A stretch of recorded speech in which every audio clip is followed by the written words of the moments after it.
প্রিয় স্নেহের ফোর্থ সেমিস্টারের ছাত্রছাত্রীরা, তোমরা যারা সাপ্লিমেন্টারি এক্সাম দেবে ফোর্থ সেমিস্টারে হিস্ট্রি জেনারেল পেপারে SECB1 মিউজিয়াম অ্যান্ড আর্কাইভস, এই পেপার থেকে আমি তোমাদের আজকে শেষ মুহূর্তের সাজেশান নিয়ে আলোচনা করব। আমি তোমাদের 50 নম্বরে একটি মাত্র প্রশ্ন বলবো এবং 15 নম্বরে মাত্র 4টি থেকে 5টি প্রশ্ন বলে দেবো, যেগুলো করলে আশা করি তোমরা যেরকম সিক্স সেমিস্টারের ছাত্রছাত্রীরা ভালো পরীক্ষা দিয়েছে, কমন পেয়েছে, তোমরাও আশা করি ভালো পরীক্ষা দেবে।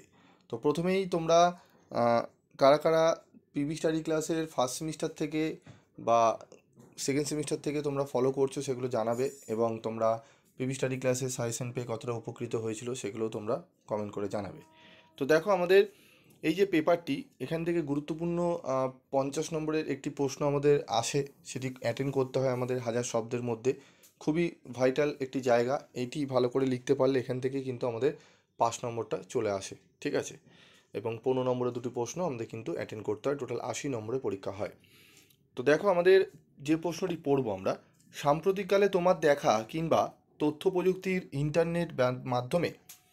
প্রযুক্তির মাধ্যমে পরিদর্শন করা কোনো একটি মিউজিয়াম বা সংগ্রহশালার ওপর একটি প্রতিবেদন লেখো 1000 শব্দসীমার মধ্যে।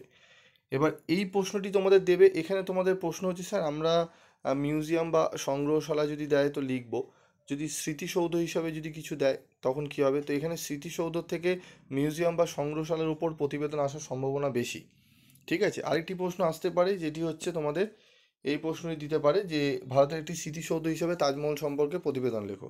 যদি স্মৃতিসৌধ দেয়, তোমাদের বলবো যাদের তাজমহল পড়া আছে তারা তাজমহল পড়ে নাও, ভালো করে রিভিশন করে নাও। যাদের হাজারদুয়ারি পড়া রয়েছে তারা হাজারদুয়ারি লিখতে পারো, ঠিক আছে।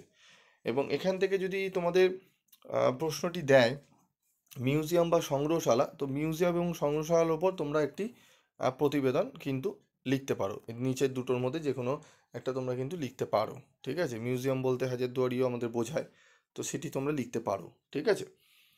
তো 50 নম্বরে একটি গেল প্রশ্ন, এবং এর সাথে আমাদের পড়তে হবে 15 নম্বরের প্রশ্ন। তো 15 নম্বরের জন্য প্রশ্ন পড়তে হবে, দেখো, ভারতীয় জাদুঘরের ইতিহাসের বিবরণ দাও। লেখাগার কি, সমাজ এবং শিক্ষায় লেখাগারের ভূমিকা মূল্যায়ন করো। সংগ্রহশালা বা মিউজিয়াম বলতে কি বোঝো। সংগ্রহশালার যে কোনো দুটি কার্যাবলীর উল্লেখ করো, ঠিক আছে। এই তিনটে প্রশ্ন খুব ভালো করে তোমরা রেডি করো, এই তিনটে প্রশ্ন, ঠিক আছে। এর সাথে যদি পারো তোমরা এই প্রশ্ন দুটি পড়তে পারো, শিক্ষা ও সংস্কৃতির বিকাশে লেখাগারের গুরুত্ব আলোচনা করো, এবং উদাহরণ সহ বিভিন্ন প্রকার সংগ্রহশালা বা জাদুঘর আলোচনা করো, ঠিক আছে। এবং তোমাদের ভিডিও শেষে আমি বড় প্রশ্নের উত্তরটিও আমি তোমাদের দেখিয়ে দিচ্ছি কীভাবে লিখবে। এবং তোমরা যদি ফ্রি PDF নোটস পেতে চাও এই 50 নম্বরের প্রশ্নের উত্তর, তাহলে তোমরা কমেন্ট করে জানাবে কারা কারা তোমরা পেতে চাও। যারা কমেন্ট করবে আমি তাদেরকেই আমি দিয়ে দেবো। কী করতে হবে তোমাদের, আমি একটি লিঙ্ক প্রোভাইড করব, সেই লিঙ্কে তোমরা জয়েন করে নেবে। তারপরে আরও প্রশ্ন রয়েছে, তবে আমি তোমাদের বেসিক্যালি বলবো প্রথম 5টা প্রশ্নই ভালো করে পড়ো। এবং তোমরা যদি এখান থেকে এই দুটো প্রশ্ন পড়তে পারো, 9 এবং 10, লেখাগার বা আর্কাইভসের সংজ্ঞা দাও। ইতিহাস রচনায় লেখাগারের গুরুত্ব ব্যাখ্যা করো। ভারতের সাংস্কৃতিক ঐতিহ্য রক্ষায় সংগ্রহশালার ভূমিকা আলোচনা করো।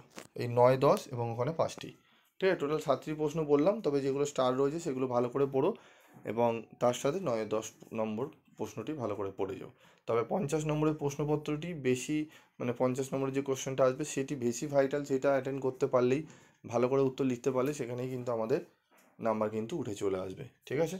তো আজকের মতো ভিডিওটি শেষ করছি, দেখা হচ্ছে পরবর্তী ভিডিওতে। সকলে ভালো থেকো, সুস্থ থেকো।